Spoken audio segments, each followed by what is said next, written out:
ازيكم يا شباب، عاملين يا رب تكونوا بخير.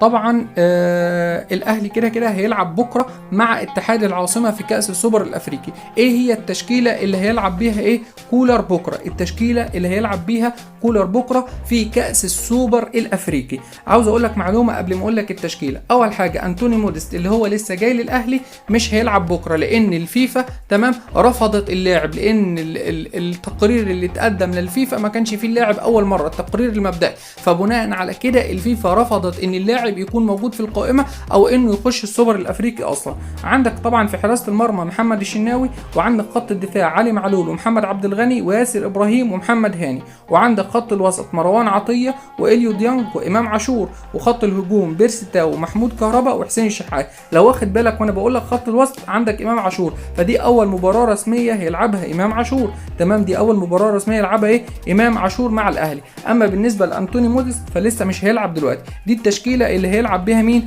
دي التشكيله اللي هيلعب بيها كولر قدام مين؟ قدام الاتحاد الجزائري. طبعا عندك رضا سليم من الجيش الملكي، وعندك طبعا انتوني موديست. طبعا دول مش هيلعبوا المباراه القادمه، مش هيلعبوا المباراه القادمه اللي هي هتكون يوم الجمعه، هتكون يوم الجمعه الساعه 8 مساء بتوقيت القاهره، الساعه 8 مساء بتوقيت القاهره، وهتتلعب على ارض السعوديه. وهتتلعب فين؟ في السعوديه. سلام.